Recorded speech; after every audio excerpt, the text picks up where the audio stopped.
Ngayon, magandang tanghali po mga ka-Idea Land. Welcome po sa ating channel.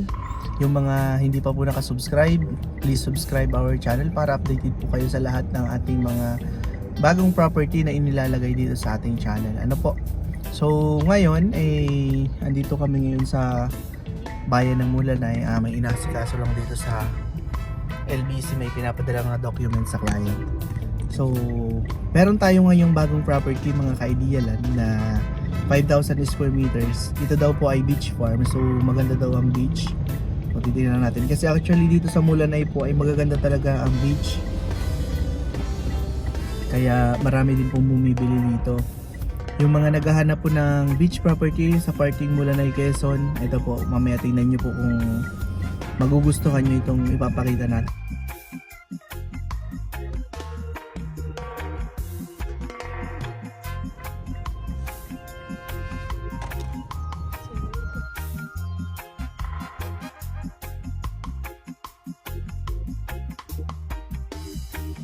Ayan mga ka-Idea Land, balian dito na tayo ngayon sa 5,000 square meters na pupuntahan natin.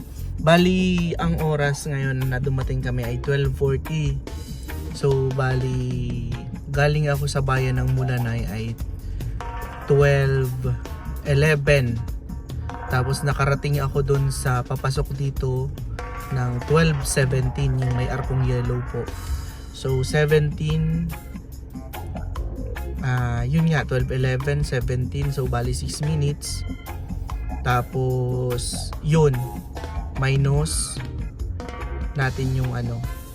So mamaya na po, basta ganun, nakarating ako dito ng nag-umalis ako sa bayan ng Mulanay ay 12:11, nakarating ako ay 12:40. So yun na po. So depende po yun sa takbo ninyo, kung anong oras kayo makakarating dito. So kung makikita nyo kanina mga ka-Idea Land, yung daanan na natin dito papasok ay cement, halos lahat ay cemented road na.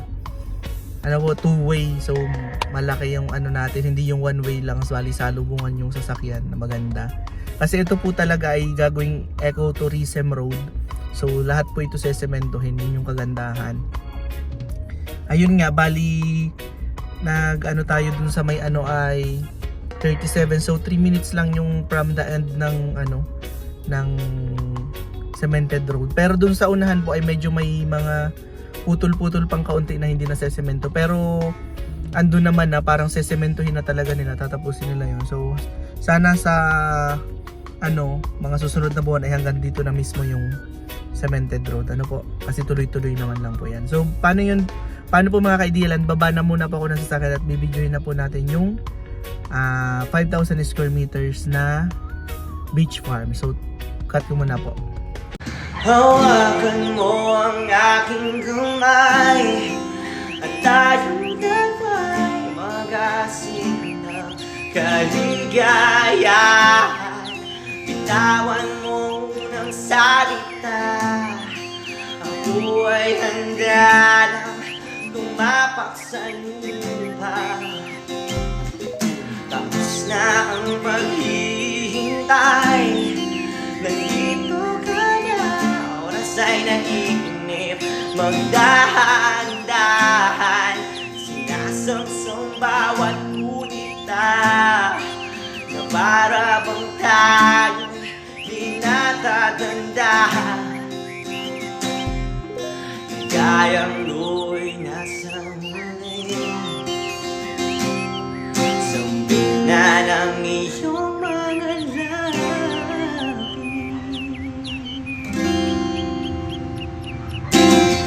parang isang panaginip, ang muling mapagbigyan.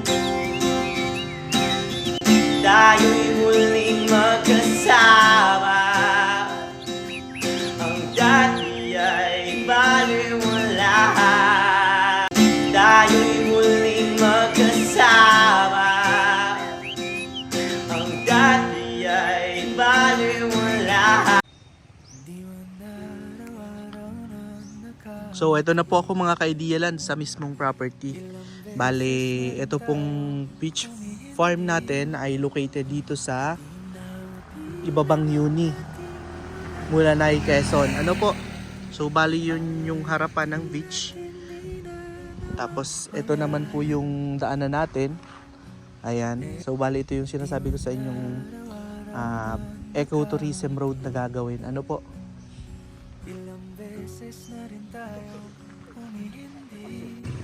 So bali yung property natin ay may dito yung daan niya sa gitna.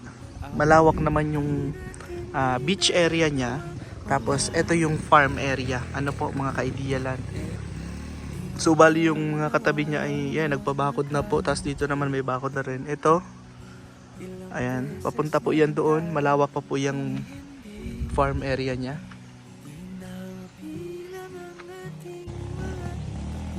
Ang gagandahan dito mga ka-idealan, yun nga, hindi na natin kailangan ng right of way kasi ito na may barangay road na nasesementohin. Tapos may linya na po tayo dito ng internet. May kuryente na din, so walang problema po sa mga source natin. Tapos yung tubig, ang source naman nila dito, naggawa sila po dyan ng poso, tapos may jetmatic kaya deep well. So bali yan, malapit lang tayo sa tawag dito sa bayan. Halos 30 minutes lang po. Depende sa takbo po, andito ka na sa property. Galing na po yun ng bayan. Siguro kung mabilis-bilis kayo, makukuha nyo ng 25 minutes. So ayan yung sasakyan natin. Doon tayo sa unahan ng or sa tabing dagat. Tingnan nyo po yung beach farm, beach area nya. So eto may mga nyug tayo dito.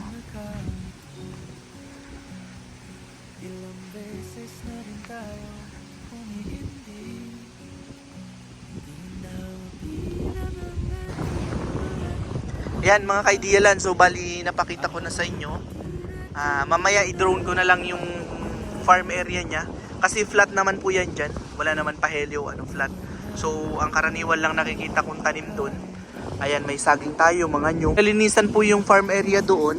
Napakaganda niyan. Kitang kahit siguro naandun ka sa likod, may bahay ka doon or kubo, kitang kita po itong harapan ng dagat. Ayan, grabe, napakaganda. Presko ng hangin. Saka ang kagandahan nga mga ka-idealan, kasi di ba karaniwan pinoproblema natin ay yung daanan. Dito hindi ka naman problema ng daanan kasi may daanan na talaga siya. Cemented road pa. Pagbaba mo ng property mo na, tapos ang kagandahan pa ay napakaganda ng beach mo. Ayan. So sa mga interested mga ka-idealan na magkaroon ng ganitong property, kung pasok to sa criteria mo, 5,000 square meters. So yung frontage niya I think 24 or 27. Mamaya po ilalagay ko na lang sa description or sa title nitong video kung ilan yung frontage niya.